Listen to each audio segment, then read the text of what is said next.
How does someone decide to devote themselves to prayer and service for others? It is the mystery of vocation. For many, the root is in the family. Others are convinced in their youth, and some choose a path of faith later on in life.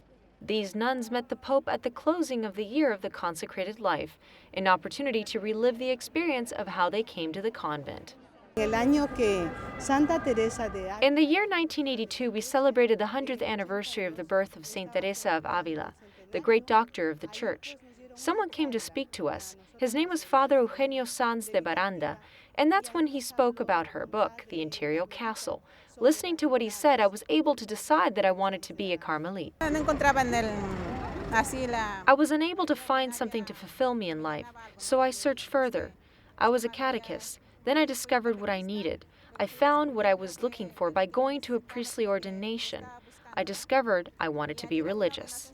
Both Mother Veronica and Sister Rosa found plenty of roadblocks in their way, as did Sister Maribel. She was only 16 years old when she decided to take the Holy Oath, but her family did not understand.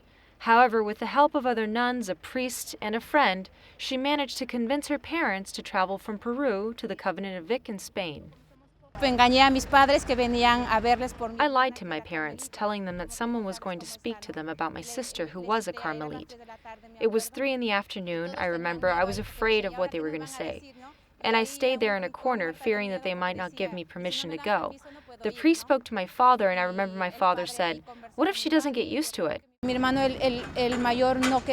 My older brother didn't want me to go at first, but I went to Lima at such a young age to start living in a convent. He was relentless and would write me frequently, saying things like, "Come back, you won't get used to it, they're going to exploit you," things like that. Once they got into the convent, the problems were not over. They had to confirm that they wanted to live as nuns. Of course, I had doubts, yet I carried a strong sense of faith and I had to struggle with some personal family matters. That's when I began to stagger because I thought that maybe I had to leave to help my family. They have surpassed many obstacles and crossed many roadblocks. This trip to Rome has reaffirmed the meaning behind their life choices.